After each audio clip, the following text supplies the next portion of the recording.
It's Hip Hop Nation Tuesday night. Maino hanging out with us on the Sergeant OQ review. Yes. I got my man Sean hanging on. So Sean, just hang on. We coming to you, Sean. Yeah, we coming to you, man. Yeah. So Maino. Oh, real quick, I just want to ask a quick question regarding your collaboration project with Uncle Murda. Uncle Murda. Yeah. Yellow Tape. And we were talking about the solo thing and then now the group thing. Mm-hmm. Who handles the business when it comes to on the business side? Maino, of course. What we did was we brought. I know it was important for us to bring both our teams together. Yeah. So I brought my management, my team, everything, my publicist, brought his management, his team, his publicist, and we all sat in the room together and said, "Listen, this is what we're gonna do. We're gonna team up. Right. And for this project, it's not about no I's, it's no me's, it's us. Right. All hard is one that, team. though? It's not hard. And it's ego-ass driven. No, but it's not hard when the two artists already for me and been friends for years. Me and Murda been making music together for 10 years already. Yeah.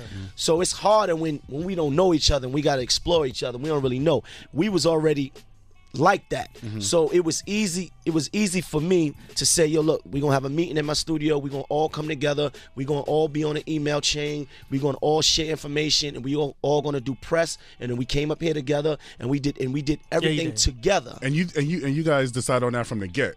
From beginning, right? Because it makes it simpler. Easier, yeah. It makes it easier. This is what we agreed on. Right. This is what we agree on. We're gonna do everything together. But see, it's bigger than my vision. Is bigger than just one project. Right. It's about the movement. Period.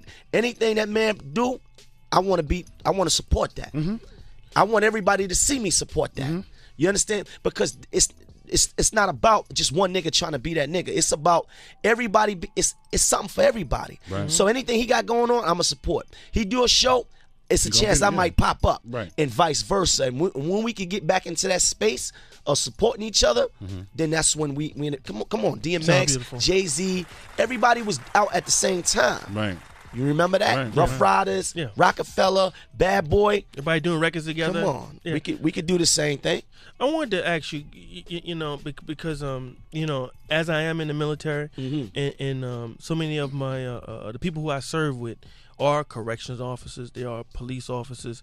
Let me ask you, in lieu of the climate that we're in right now, how do you feel as and I know it's just simple and generic, but I love having you on because your perspectives are deeper than just fuck the cops. Right. How do we deal with that dynamic of we gotta have that? I live in a place where something goes wrong, everybody calls the cops. Yeah. Indeed. You call the cops too. Yeah. I call the cops. My neighbors call the cops. Yeah. They patrol out. Yeah. How is that with hip hop now? How do we get beyond that dynamic, or can we get beyond that dynamic as it pertains to law enforcement and in our culture? Trust, yeah. Trust. That's a great word. That's a great thing. That's a great question. And the thing is, it's hard because that whole, mentality, us against them against us, the way they look at us, it's been embedded in us since the beginning of time. You see, the way that cops look at us, the way that they are trained, the way that they handle us, even in an ordinary situation, if you walk into the precinct and you're looking for information, they immediately don't handle you. They handle, what are you looking for? What are you doing here? Like, it's an attitude. It's an attitude. Not all cops, but a lot. That attitude of talking down or looking down on us, like we're not humans, like we're not taxpaying citizens, or because the way I'm dressed, or because of what I represent visually, it puts you in a place. So we already at odds. We at disconnect. We don't understand each other. Let me take you. Let me take you to Chicago. Forget your hometown for a second. Let's go to Chicago. What was it? 60 some odd shootings. Yeah, it was a hot summer. Already 60 some odd shootings. I think the multiple people died. Right. How much? And I want you to really dig deep and answer this. How? And let me just give up another perspective. How much of the responsibility of the perception of us do we bear as it pertains to this type of activity? Tell me. No, we have a lot of responsibility because that's us hurting us. And a lot of times we don't get into a place where we understand that until we grow, right? But here's the thing. you leave us in these ghettos. You leave us in this pain, in this hell. We poorly educated. We are without the finances that we would need to have a great life, and then we just in this cesspool of violence. That's all we've seen. Mm-hmm. So it continues to manifest, and it continues. It's a cycle. The problem is deeper than just put the guns down. Mm-hmm. Now here's my bigger question. Now why hasn't these law enforcement entities, these correctional entities, not put funds behind an artist like Maino, who's the shining example of reform? Right. And hey, if Maino could do it, why can't others do it? Right. Because what was your special circumstance? Like what led me here? No, what I'm saying, you could have went right back and been part of that revolving door of prison. Right. It's so easy too, because we somehow like to do things that we used to, but I could have definitely went right back to that. But courage to do something different. You understand? Wanting to step outside of my comfort zone and try to, do something different, because I felt like, I owed it to myself and I owed it to my people that we at least tried. It was the hardest thing in the world. It's like me. Let me tell you something. I got the reverse problem as you. Mm-hmm. I'm trying to get into corporate America. Mm-hmm. Los knows this. We're trying to move up that corporate ladder. He's trying to get up that corporate ladder. Mm-hmm. Guess what's the hardest thing for me? What's that? Putting on that goddamn blazer. No. I'm telling you. We talk about it on? We talk about it. 877-60 hip hop. Put that blazer on, I'm telling you. I'm gonna talk about it. Put it on. Hip Hop Nation. You're listening to the Sarge and OQ Review. Lando, it just hasn't even felt like an interview. It felt like just family up in here. You know what I'm saying? Yeah. Maino's still hanging out with us. Definitely still here in the building.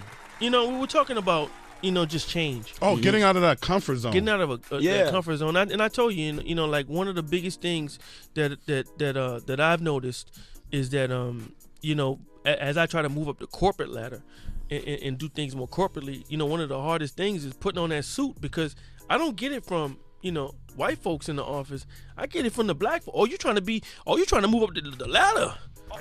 That challenge that you feel is the challenge of every street nigga. Mm-hmm. Change. To challenge yourself to do something outside of what you feel comfortable doing. That's what I had to do. You should try that.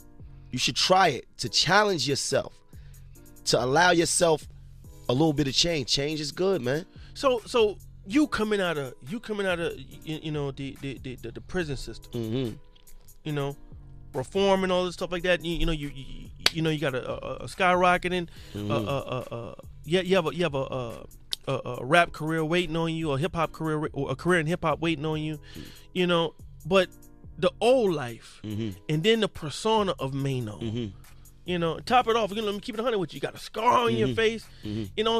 How'd you not go back to where the streets wanted you to be, in the box that they wanted to put you in? Well, because real street dudes don't want to be in the street. Hey, how about that? So I never heard that before. Listen, that's only rap shit, where you got everybody running around talking, I'm a street nigga. Real dudes that's in the street every day because they have to be, and they got to feed their families that way, don't want to be there forever. The plan was to always get out the hood. Right. That was always the plan, to find something that was going to get us away from the pain that we was already feeling. So I'm the black male experience. I represent them. They never look down on me because they understand that I understood them. So the goal is to be in a neighborhood of peace, raise your family in peace. Right. That's what the goal is. To be able to call upon the law enforcement. Hey, let me tell you something. Honestly speaking, and I think I speak for Orlando. Number one, man to man, and us in this room. Honestly speaking, I'm super proud of you. Thank you, definitely. man. Yeah. Seriously, thank you. Thank you. Super proud of you. Appreciate that. And I'm happy that even when faced with adversity, you still articulate yourself in such a professional manner, as opposed to how they think that you're gonna. Right, you gotta always prove them wrong. You know what I'm saying? And I'm happy that you got this brand new song. Thank you, man. That we're really gonna kill here at Hip Hop Nation because you represent something bigger than just a song, man. We appreciate you. Nah, that's love, man. Thank you, man. Matter of fact, let's go out to that motherfucker right now. I heard you. Excuse me, homeboy. Could you please move to the left a little bit? Move. You standing in a motherfucking bitch's way. man. You're listening to the Sarge and OQ Review on Hip Hop Nation. His publicist and we all sat in the room together and said, "Listen, this is what we're gonna do. We're gonna team up. Right. And for this project, it's no I's, it's no me's, it's us. Right. How All hard is one that, team. though? It's not In hard. this ego-ass driven No, but hip-hop it's not thing. hard when the two artists already for me and been friends for years. Me and Murda have been making music together for 10 years already. Yeah. So it's harder when we don't know each other and we gotta explore each other. We don't really know. We was already like that. So it was easy for me to say, yo, look, we're gonna have a meeting in my studio, we're gonna all come together, we're gonna all be on an email chain, we're gonna all share information, and we all gonna do press, and then we came up here together and we did everything together. And you guys decide on that from the get, from beginning. Right, because it makes it simpler. Easier, yeah. It makes it easier. It's no. This is what we agreed on. on. Right. This is what we agreed on. We're gonna do everything together. But see, it's bigger than my vision. Is bigger than just one project. Right. It's about the movement. Period. Anything that man do, I want to support that. I want everybody to see me support that. You understand? Because It's Hip Hop Nation Tuesday night. Maino hanging out with us on the Sergeant OQ Review. Yes. I got my man Sean hanging on. So Sean, just hang on. We coming to you, Sean. Yeah, we coming to you, man. Yeah. So Maino. Oh, real quick, I just want to ask a quick question regarding your collaboration project with Uncle Murda. Uncle Murda. Yeah. Yellow Tape. And we were talking about the solo thing and then now the group thing. Who handles the business when it comes to on the business side? Maino, of course. Maino, of course. What we did was we brought. I know it was important for us to bring both our teams together. Yeah. So I brought my management, my team, everything. My publicist brought his management, his team.